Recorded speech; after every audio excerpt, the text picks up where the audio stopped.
Each year, Microsoft Research hosts hundreds of influential speakers from around the world, including leading scientists, renowned experts in technology, book authors, and leading academics, and makes videos of these lectures freely available.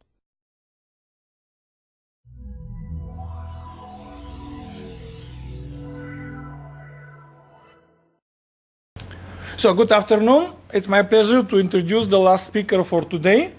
It's Associated Professor Tushara Abayapala from Australian National University, and the talk which he is going to present is Non-spherical Microphone Arrays for Spherical Harmonic Analysis of 3D Spatial Sound Fields. And the authors of this talk are Tushara himself and his student Ashta Gupta. You have the floor. Okay, thanks, Ivan. Okay, so first of all, I have to say that this work is for myself and my student Asta Gupta, and unfortunately she couldn't make it. She got sick and she had a surgery, so she wasn't fit enough to fly the due date.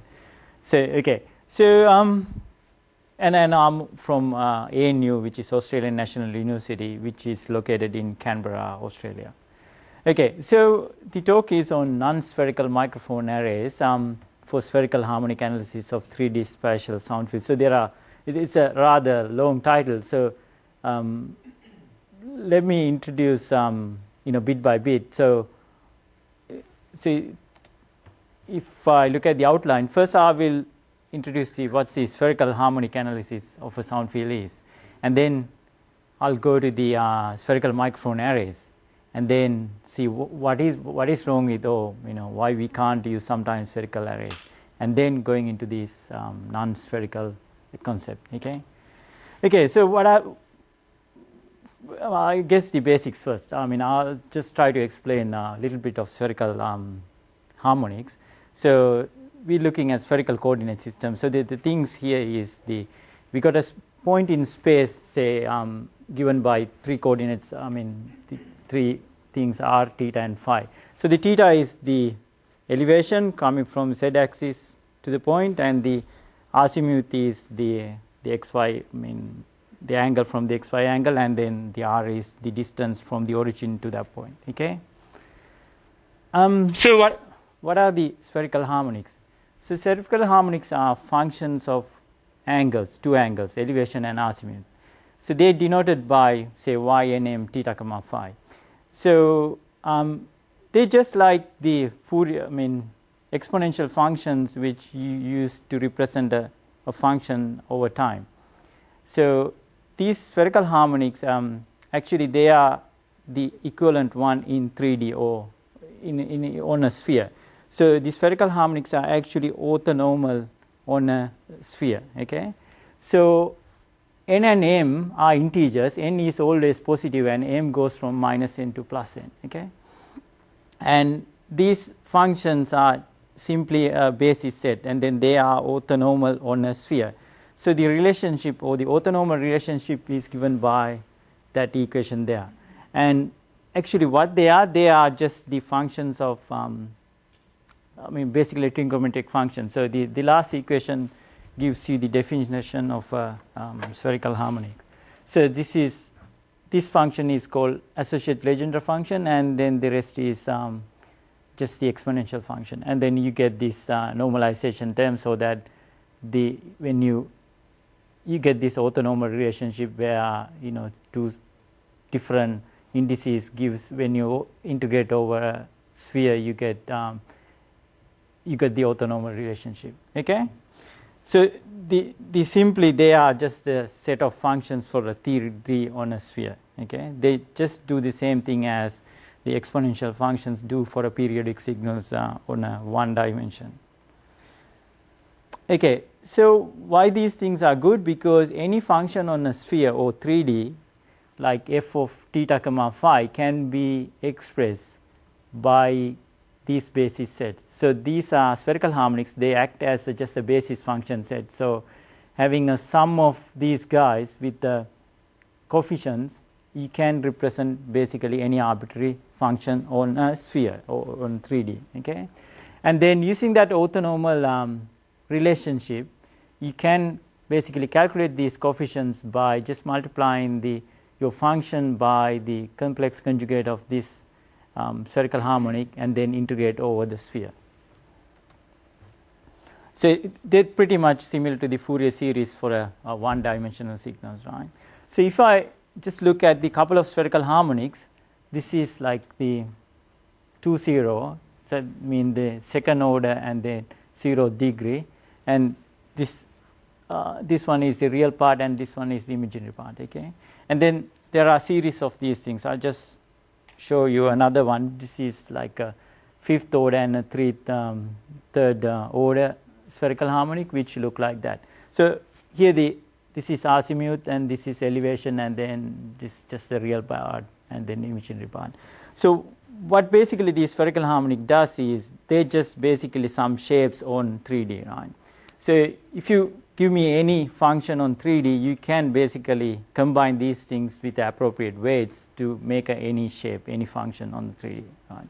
So in a one sense, they are pretty much basis functions. Okay, so before going into the more detail in the talk, just show you something else, which is spherical Bessel functions. So the spherical Bessel functions are defined by using normal Bessel functions, which are, but they are half integer order. So the order is n plus half, and then there is this factor in front of the Bessel function. So the one thing I want you to notice is these. I mean, these are I just plot few of the spherical Bessel functions here. So the 0th order Bessel function start from 0, comes down, goes up, and then oscillate around the 0. So they pretty much, when the argument goes to infinity, they're just like a sinusoidal. And the first one start from 0, goes up, comes down, and then oscillate around the x equals 0. And the next one start 0 again from 0 and then comes up. So the one thing you should notice is higher the order, they start later on. So they're 0 and then comes up late. So if I say n equals 10, they start very late, and so on. So this is one of the properties we will use later on in the talk. Okay, so the purpose of just introducing spherical harmonics and the spherical Bessel functions are, I just want to talk about a bit more on the wave propagation. Okay, why wave propagation is important? Because all these acoustic, audio, everything propagate, right? They are basically propagating signals. So they are actually governed by the wave equation. So generally wave equation is valid for homogeneous fields. Homogeneous field is you got the same media, but having diffraction and reverberation is okay, because as long as after the reverberation, when you look at some region where if you have a same media, then still the solution to the wave equation does valid. It is valid. Okay, so what we could do is, what we're doing is basically look at the basic solution to the wave equation, and then we use it as just a set of building blocks to solve the other problems. Okay, so the basic solution to the wave field are given by this term. So the second term is spherical harmonics, and then first term is spherical Bessel function. Now this is if you have incoming mode. What does that mean is you define some region on space, and if all the sources are scatterers are outside of that region, then you get solution in this mode. And if you got some sources inside, and then if you're looking at outside, then you got this second mode. Okay, but if you have a mixed thing, so that means there are sources outside and then inside, and you're looking some region in the middle, then you have terms which combine, the first one and the second one all together. Now the other thing is the k is the wave number. So the wave number is given by 2 pi times frequency divided by c, which is the speed of sound propagation.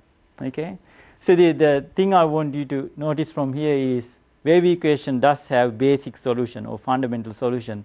They are either the first one here or the second one down below. Okay, h is the spherical Hankel function. Yeah, so okay, thanks.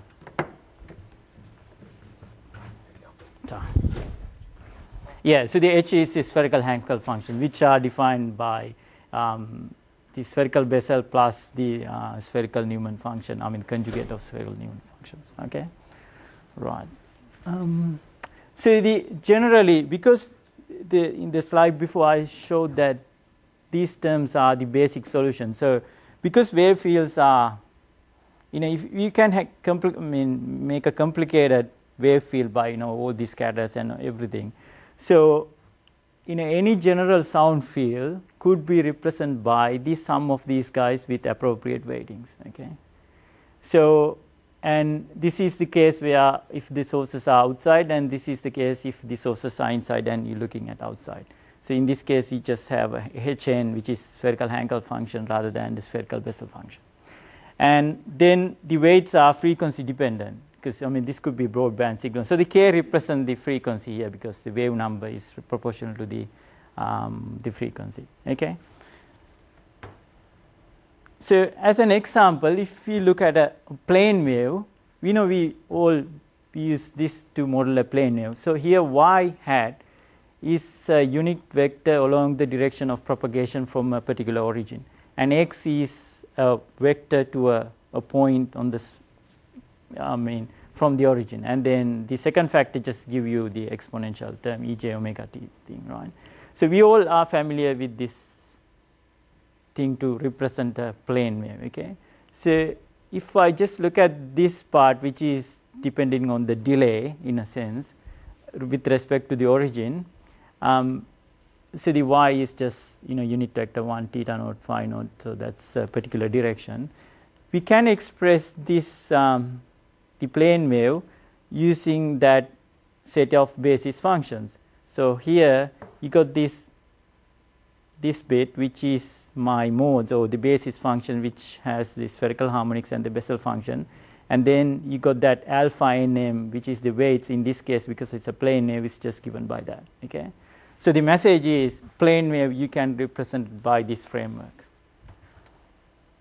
Okay, how about a point source or a near field thing? So in a near field, what we have is a spherical wavefront, which is given by e to the power, say, jk, the distance from the source to the observation point divided by the distance from the source to the observation point, right? So if again there is a mathematical identity to express this using that expansion. Here again you got the summation, and then this is my basis set, and then that's the your coefficient, right? So whether it's a plane wave or point source, you can use the same representation to express your sound field. So if you have more than one plane wave, lot of plane waves, lot of point sources, still you can use, because superposition does work, you just use them. So the message is basically we got these modes or the basis functions, and you can represent anything using that. Okay. So yep. Why would you represent it that way? Just because it's a basic solution for okay, yeah, one thing is they are orthogonal to one term for infinite series. Yep. Yeah, I'll come back to that infinite series thing in a second.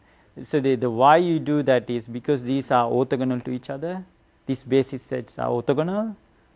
So if you anything, if you decompose it to something orthogonal, then you can do things with you can do clever things with those things, right? Okay. All right. So the story so far is spherical harmonics together with that spherical Bessel or Hankel function. They form a basis function for a sound field. Okay. So that's point number one. And then point number two is any arbitrary sound field due to whether far field, near field, or anything, you can decompose into these basis sets. Okay. So which is nice thing. So if you look at array signal processing problem, such as say beamforming, DOA, spatial sound field recording for reconstruction later on, things like that, you can actually analyze all these problems using these spherical harmonics. Because what you do is you get the wave field, use a bunch of microphones or sensors, and then record this sound field, right? So or the whatever the wave field. So if you can decompose them into this orthogonal basis set, then rather than applying your direct algorithm to the microphone outputs, you can apply these things to these coefficients of your basis set.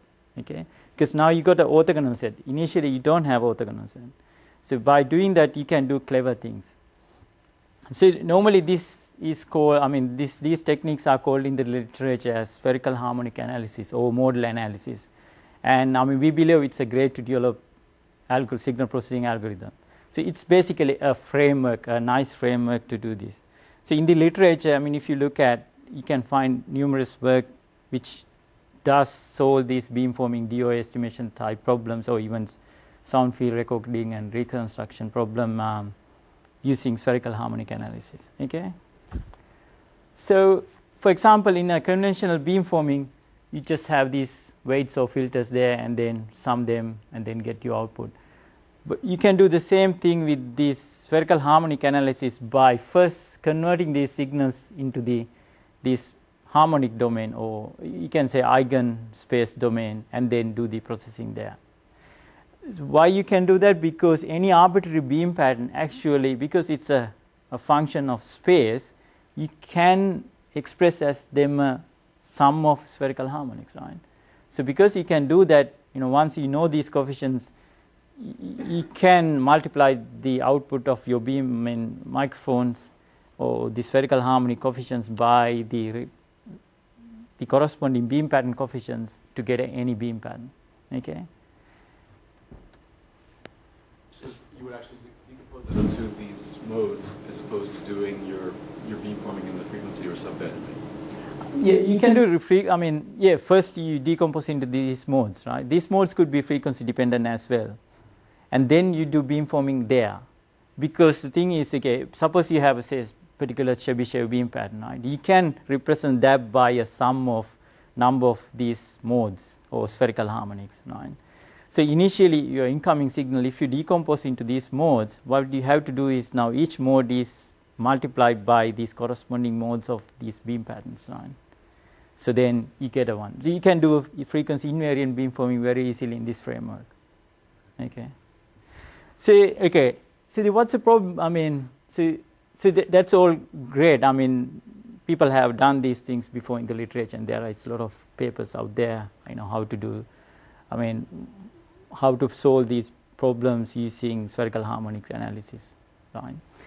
But to do that, you need to effectively, given a sound field using microphone arrays, you need to calculate or decompose your wave field into the spherical harmonics, right? So the one way of, so the question arises, how do you do that? What's the best way of arranging your sensors to do this, and so on.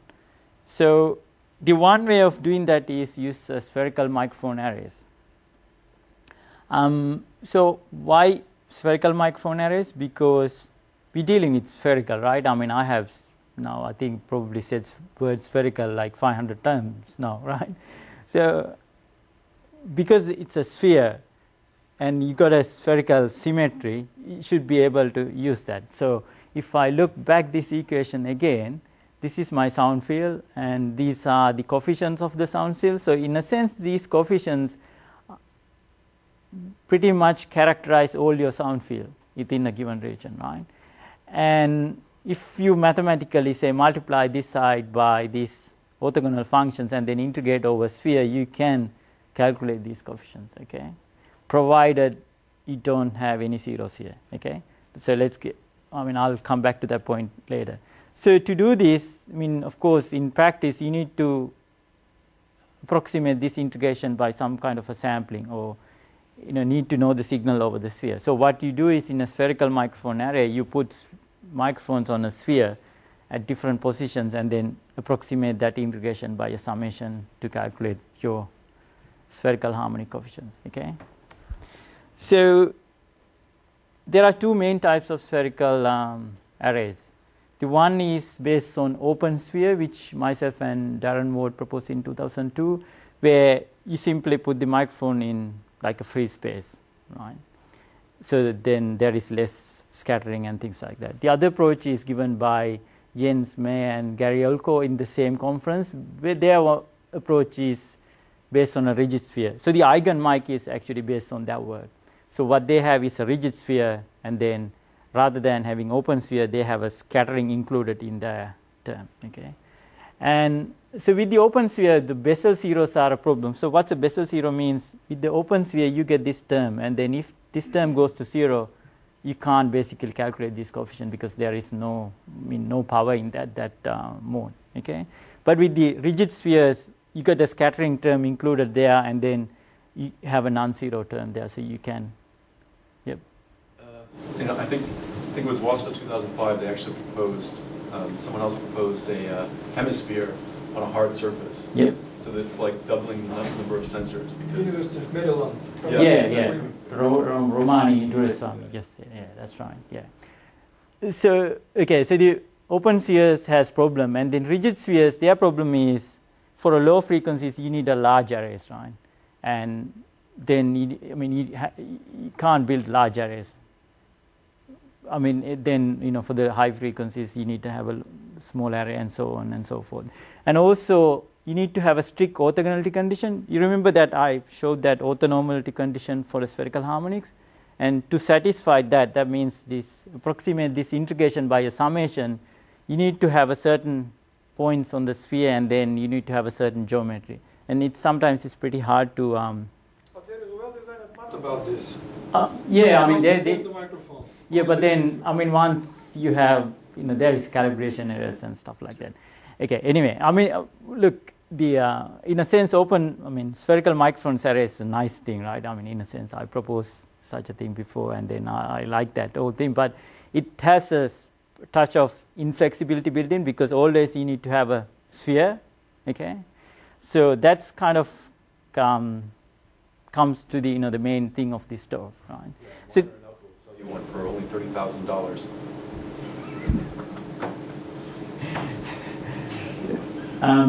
So the other thing is, as a solution to these two problems, people later on actually propose concentric spheres. So you got a rigid sphere in the middle, and then the open sphere in the outside, and so on.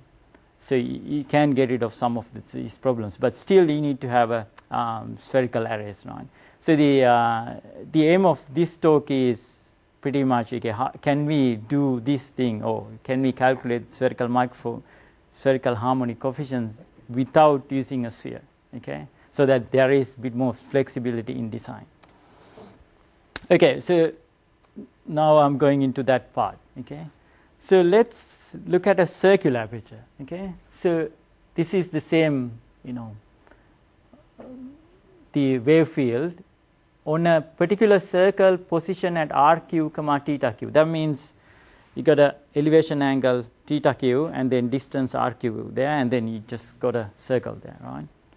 So if I have that circle, I can still write this equation. It's the same equation, but then I now fix rq and theta q, and then phi is my variable within the circle.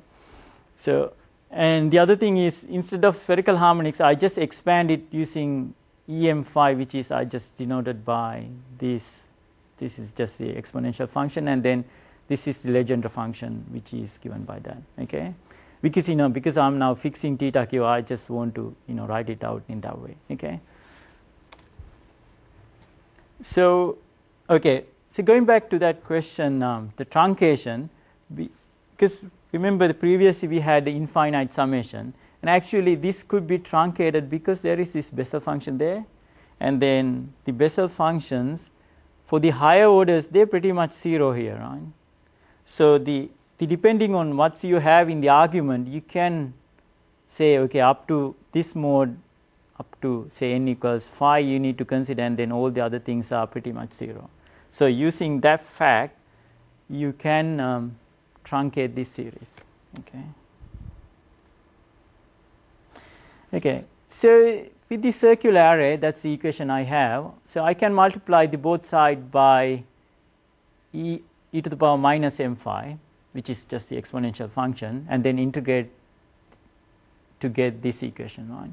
So this is sort of the key equation I'm going to use for the rest of the talk. So the right hand side is just equal to your signal on the circle multiplied by exponential function and then integration. Okay. Right. So if we carefully look at this equation, what I have is in the actually right hand side of this equation, or left hand side of this equation is a weighted sum of sound field coefficient, these alpha n m k. So given a sound field, what I need is to calculate these guys, right? So this side is just a weighted sum of these coefficients, and we can write this equation for a number of m from n minus n to plus n, and then capital N is the truncation, right?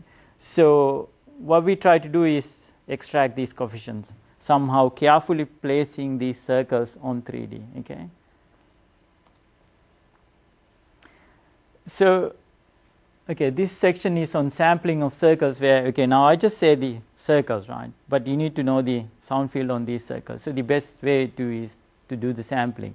But again, because of that, the properties of the Bessel function, there is this particular RQ. So with the RQ, you can truncate a given, for that particular radius, you can truncate that series by NQ. So that means the highest number of EM or exponential function you have there is NQ. So that means you can just use the sampling theorem to say that you can sample this circle by using, say, 2NQ plus 1 number of points.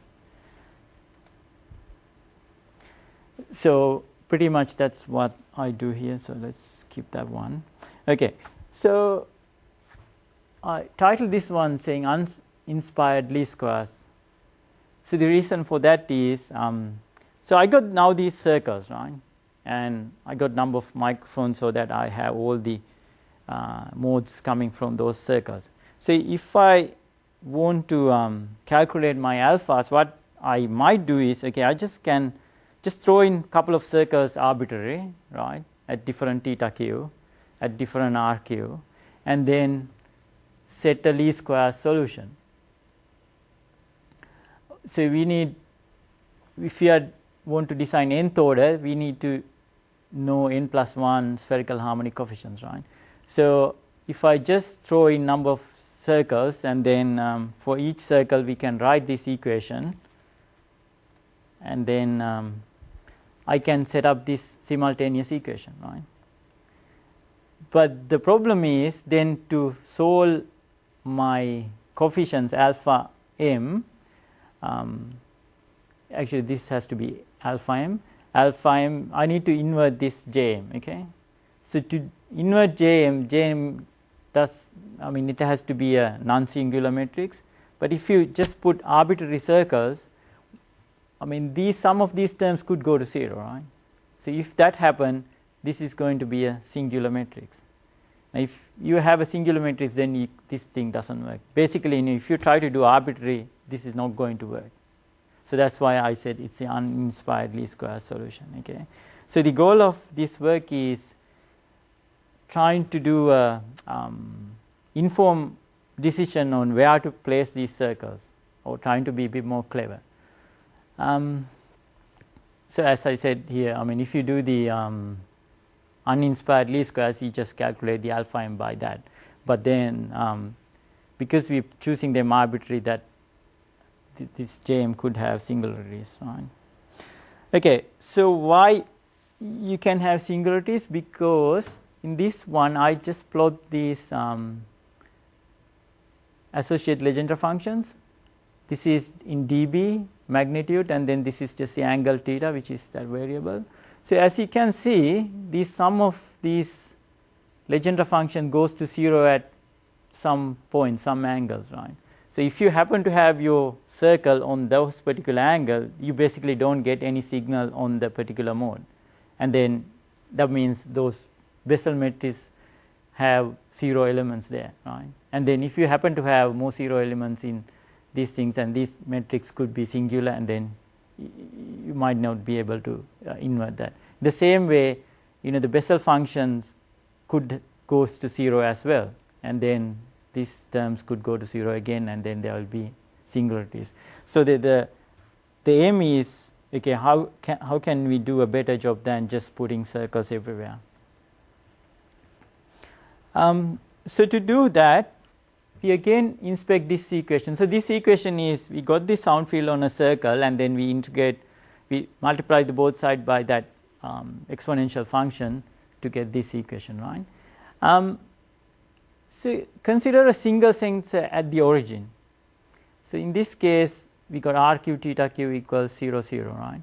So at the origin, these Bessel functions are 0 except the 0th order Bessel function. So that means at the origin, you just have a 0th mode harmonic, alpha 0, 0, and all the other harmonics are 0. So if you choose the origin there, with respect to that origin, you basically have a single mode, which is the DC term. I mean, that's obvious, right?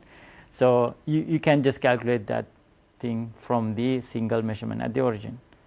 Okay, that's the first point. So the second point is, here I plot again P and M theta, that means associated Legendre function. For the left hand side one, I plot the associated Legendre functions where n plus m are even, and then this one is n plus m is odd. So if you look at that, at 90 degrees, when n plus m is odd, it has a 0, and all of them has a 0. What does that mean? That means the azimuth is 90, that means xy plane, right? For the whole xy plane, you don't get any of the odd harmonics. Odd means n plus m odd, right? So if I have a microphones on the xy plane, you don't get any energy on the odd harmonics. Whereas for the even harmonics, you get very good energies, right? They pretty much have high energies. So that means putting a microphone on a xy plane, you can get only even harmonics. You can't have any of the odd harmonics. In a sense, it's a good or a bad. I mean, bad because you don't get the odd ones, but good because you get only even ones and you don't have any, because the whole idea is extract coefficients, right? So if you put microphones on the xy plane, you don't have to worry about the odd harmonics. Okay, so that's the second point. And the third point is, when theta equals 0 degrees, that means up there, that means z axis,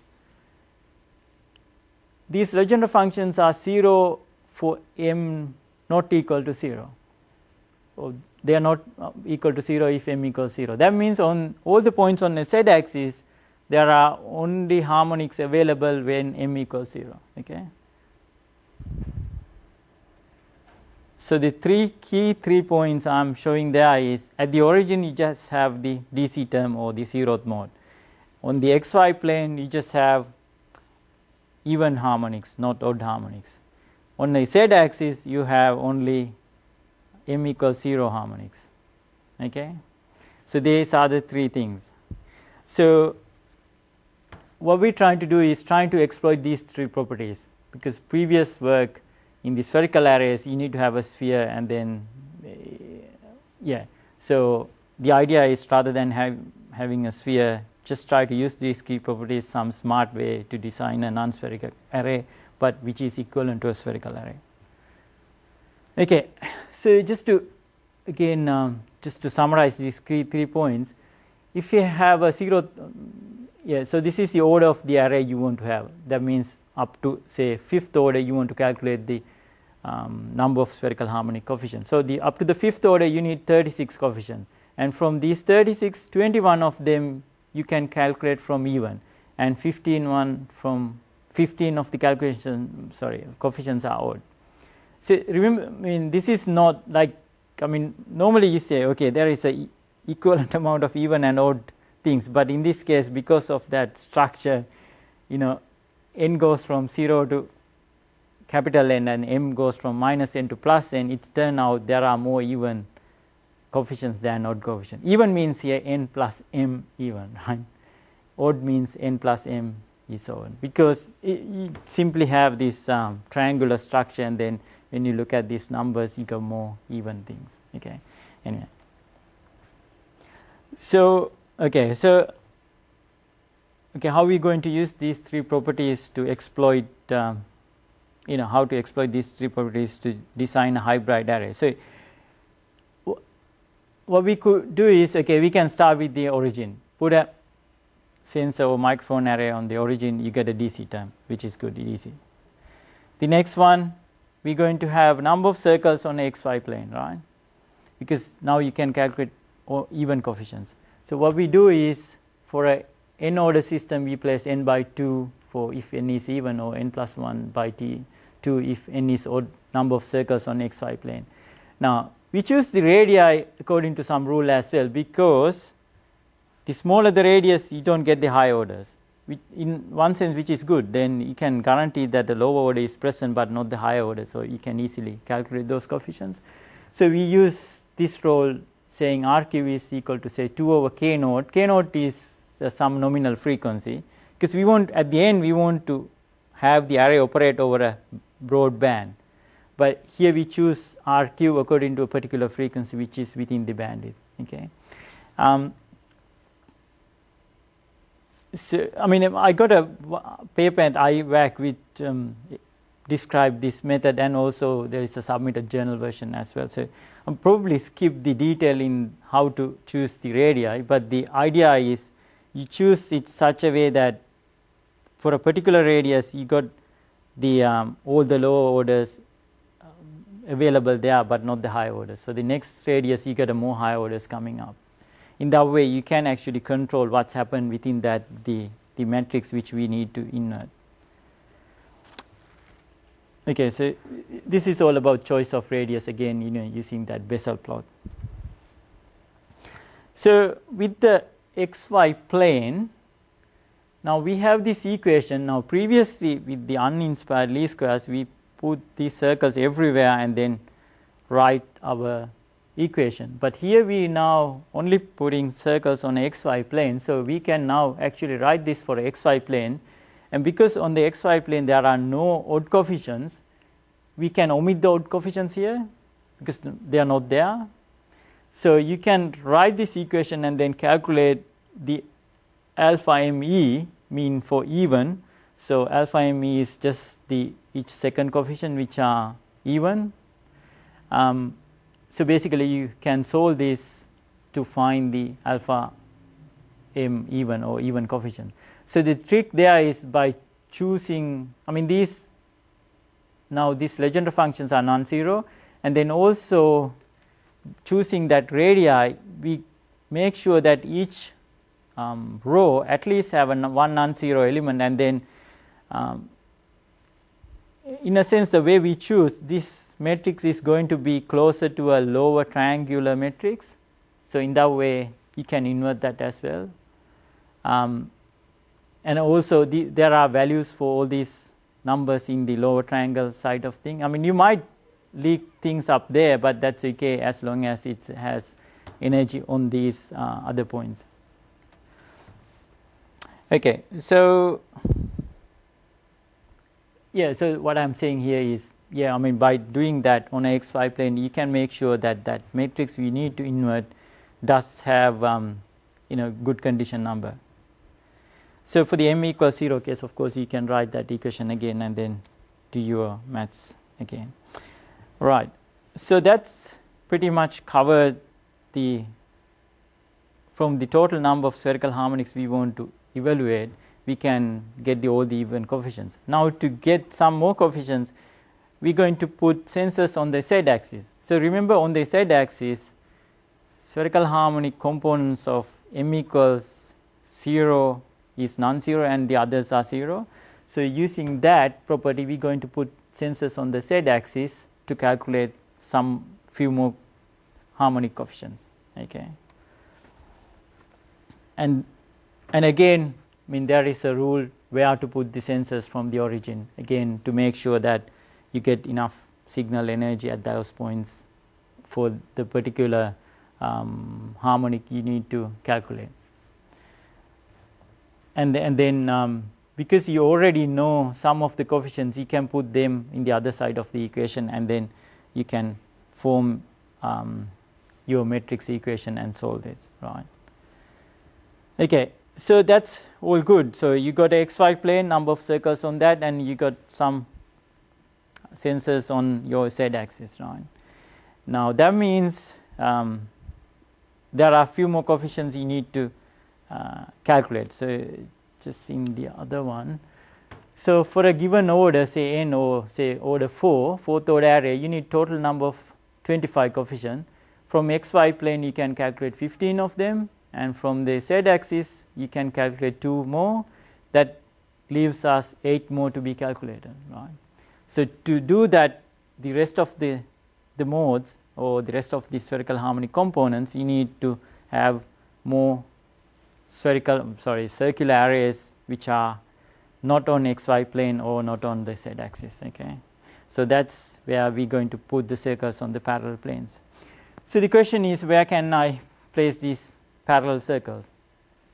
Again, I mean, this one I plot this theta function or the associated Legendre function, all the odd ones, and then you can see, okay, there is a 0 there, but then there is another 0 there for some of them, and there is another one there. So you need to somehow avoid those points. Okay, so maybe you can put it here, right? So to be more precise, in this one I actually done something else. Here I plot the associated Legendre functions where n minus m is equal to 1, and then this one when n minus m is equal to 3. So you can see this is one set of group and this is another set of group, and when n minus m is 5 you got another set of group. But of course, I mean, that's a very high order, and then to build such array could be more impractical as well. So for here, actually, if you draw a line, say from here minus 2 dB, you can find a range of angles where you can actually put these circles on, because if you put a say within that range, you pretty much going to cover all these modes within that circle. So that means that does have a non-zero energy there, the same in the other one as well.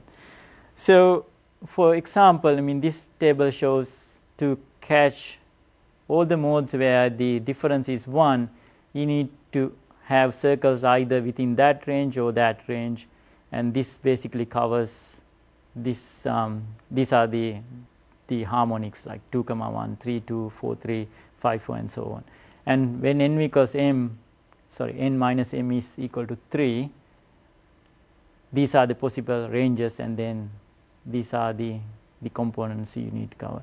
Now remember, if you're looking for a higher order microphone array, only you have to worry about this, the higher difference, because if you're just looking at the third order array, you just need to worry about these things. Okay, so once that you decided where to put your circle, then you can look at, okay, what's the radius I'm going to put, or what's the distance from the origin to that particular circle. Again, you could make a educated choice so that you guarantee that there won't be any Bessel zero coming into the picture.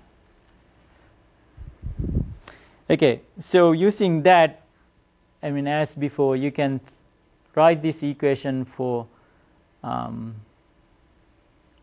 the harmonics, and then you can set up this system of linear equations, and then the idea is solve that.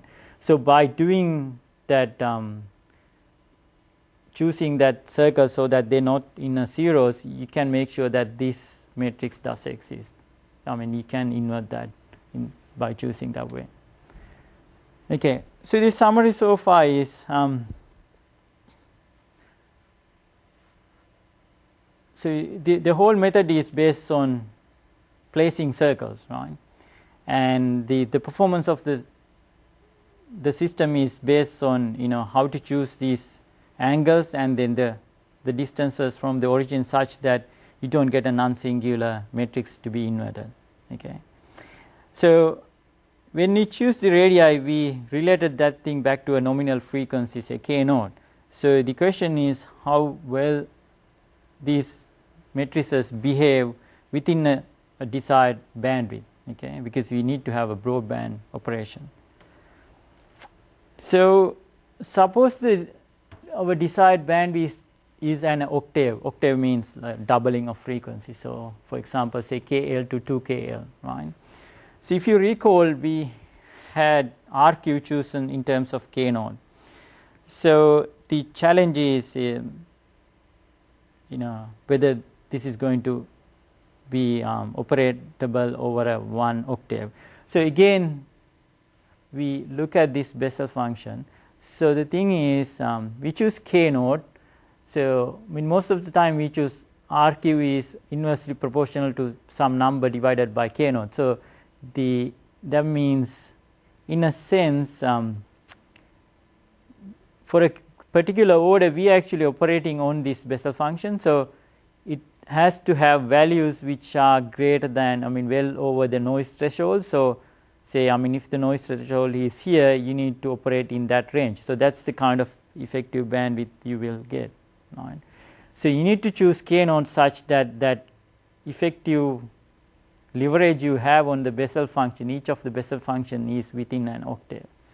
So what actually we shown in those papers, that if we choose k naught is equal to the lower end multiplied by exponential 1 over 2. So the exponential 1 is equivalent to roughly 2.7. So that means like a 1.35 times KL, then you pretty much have a array which operate over a octave. So this one just putting some numbers on the two ends of that band so that it's actually do operate on that thing. So that means you don't get any zeros, but you are well above the noise threshold, so you can actually calculate the harmonic coefficients for those particular frequencies as well. Okay, so let's see an example. So in this one, we sort of look at did the simulation. We haven't built this array. So we look at the fifth order array, because in the literature, in the spherical harmonic arrays, in looking at all these number of points on the sphere, people look at up to third order. So they haven't looked at the fifth order. So we can do the third order as well. But here I'm just showing a fifth order one, which is more than, of course, third order. So in this case, we place 3 circles. So the first of all, for the fifth order array, you need 36 coefficients, right?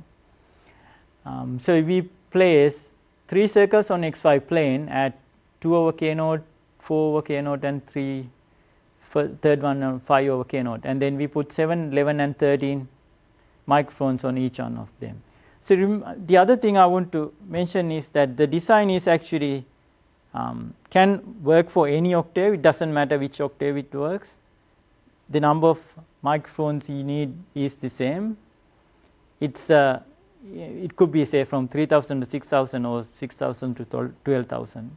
So the design work for whatever the thing. But of course, depending on the actual band, you need to have a different size array, because of course, when the frequency goes up, you got these smaller dimensions, but the numbers stays the same. Okay, so we got 3 sensors on xy plane, 5 sensors on the z axis, and 2 more circles parallel to the z axis at 60 degrees and 30 degrees. So the total number of sensors are 54. So here you got 7, 11, and 13 on the xy plane, and then 5 sensors on the z, and then 11 and 7 sensors on the other 2 circular arrays. So I'm using 2 more sensors than minimum number necessary on these circles so that you get better results, basically. So we need 54 sensors for this fifth order array. Fifth order array is pretty big, because in a sense you're looking for 36 coefficients anyway, right? So the absolute bare minimum should be 36 coefficients if you don't consider noise and everything else. So this could operate over a 1 octave. So for the particular simulation, we choose 3,000 to 600 hertz. So that means, and then the speed of propagation is 340, and then the simulation done for the sum of those things at 40 dB signal to noise ratio at each sensor. So at each sensor we add 40 dB noise compared to the signal at the sensor. So to test the arrays, for the example 1 is, we have a plane wave coming in to the array, and then what we did is we rotate the plane wave over 360 degrees, and for each angle we calculate the harmonic coefficients, and then we stored it for all 360 degrees, and then when you plot that, you should get basically spherical harmonics, or the spherical harmonic decomposition of a plane wave. So here I'm just showing you the fifth odd and fifth degree result. So this is alpha 55, or that weighting for a plane wave. So the azimuth elevation, so this is the theoretical one. So this, if you don't have any noise, this is what it should look like if the array done a perfect job. Okay. Now this is at 3000 hertz at 40 dB SNR, and this is at 4500 hertz at 40 dB SNR as well, and this is at 6000 hertz at 40 dB SNR. So as you can see, I mean, there is a little bit degradation at the low end, and then there is a bit more at the high end as well, and this is somewhat in the middle frequency. Okay, and I mean it's the same way. I mean, this is the fifth order and fifth mode, which is kind of the most difficult one to estimate, because because you don't get enough energy for the lower circles and so on and so forth. But the lower order modes are more accurate than these ones. So to apply the whole thing for a beamforming, we calculate these weights. So I mean, we have the design so that we can calculate the weights, and then we can do a simple beamformer to the weight, right? So our beamformer has a loop direction of 90 degrees, 90. So that means theta 90, or elevation 90, azimuth 90. So this is the response at, this is actually 3000 hertz at SNR 40 dB, and this is what it looked like. And this is at 4500 hertz. Now this has less disturbance compared to 3000 hertz, because remember that K node we chosen, which is pretty much close to this mid band. It's less than mid band, but yeah, that's. And then at 6000 hertz, this is what you get. So you're just plotting them together. So 3000, 4500, and 6000. So all at SNR 40 dB using a 54 microphone fifth order array. So to analyze the noise impact, I mean, just look at a particular elevation angle at 90 degrees, and then we run the simulation again for 3 different SNR levels, and then plot on top of each other. So that's the thing. So particularly, I think for that particular angle, there is less disturbance due to the noise. So the conclusion is, or the kind of the take-home message is, spherical harmonics are a great tool to analyze array signal processing problems, whether it's a DOA or beamforming or sound field analysis. But to do that, you need to calculate or decompose a given wave field into coefficients, or the spherical harmonic coefficients. Spherical microphone arrays is a good way to do that, but it does have some inflexibility. So in this talk, what we've done is to show some alternative way of placing circles on XY plane and some sensors on a Z axis and another parallel circles to do the same thing. Yep. Thank you. Questions, dear colleagues? Actually, I have a couple. If you return back to the beamformer shape, okay, here, the other one, yep. For 4500 hertz. If we just apply the straightforward delay and sum, how it will look like? Better, worse than this? I'm trying to evaluate the sound capturing ability of such element, a microphone with very high number of elements. I think you pretty much get the same thing for that particular frequency. But with the delay and sum beamforming, I mean, it's pretty hard to do this frequency invariant beamforming. And this one, with the modal domain or spherical harmonic domain, you can really easily do the spherical harmonic, frequency invariant beamforming. So it's, of course, for a particular thing, yeah, I mean, you can do delay and beamforming, right? But and then this one, because you have these parameters, you can do adaptive beamforming as well, because you just need to adapt these things, these coefficients, rather than just doing delay beamforming. So you get more flexibility with when you look the whole array signal processing problem in the model domain or spherical harmonic domain. No doubt that it is a good framework to design actually the positions of the microphones. Okay, in this particular case, how many elements you will need to cover the 5 bands of the telephone band? The 5 octaves. Okay. So you can I mean, exactly. So in this one, we got this symmetric structure, right? So for this particular 1 octave, you need 54 microphones, but to add one more octave, you don't need another 54, because you can reuse some of the circles again. So it's a nested array concept, because say you do a next design for a next octave, right? But then there will be overlapping circles, and then you can use, say, a couple of those circles again. Okay, thank you. More questions, Sven? One question. Yeah. So the basic idea is that you actually design your beamformer by placing your samples on a different type of geometries.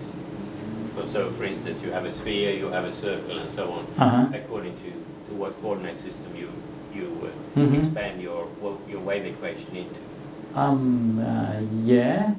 In a sense, yeah. I mean. So when you measure your wavefront coming in, you do your design mainly by the sampling, and then you naturally, of course, you need to have some weighting of those samples. So this means that you build your model essentially on the wave equation. Like normally we just throw out elements somehow, usually on a linear array, and then we just weight them together. But you look from a wave equations point of view, and actually the design is on the placement, mainly on the placement on the elements there. Yeah, I mean, in a sense, designs on the placement to decompose, right? After you decompose, you can forget about that, and then the other part is decouple your beamforming design, DOA design. All the tricks and things you apply, or all the techniques you apply for normal array processing can apply for these coefficients, right? So it's kind of a two operation. I mean, here is you just simply decompose thing, and then what you get is simply a beam space framework, right? So in the beam space, you can apply anything else. So I mean, in a sense, they decouple, right? What you get is some orthogonal things like basis sets, right? Then I come to my question. Then, how sensitive are you to these when you have taken those samples? Because you can't calibrate every element of phase and gain. Sure. Yeah. You have a lot of amplitude variations. In the size of 3 or 4 dB, and a lot of phase variations on your elements. So how sensitive gets it when you map those? Because that's really sure. Yeah. So all these placements are based on these functions. They're not like rapidly going down or up. They go, slowly. So that means small variations is not big deal, right? So it's not just, we are just sitting on a high and then next point it's a low, right? To go to a low point, it's sort of going through a curve. So, moving a little bit here and there doesn't add a lot of, of course, that will add few things, few leaking from the next coefficient and so forth. But it doesn't destroy the whole thing, That does have a pretty robustness to this kind of calibration errors, Questions? So let's thank our speaker.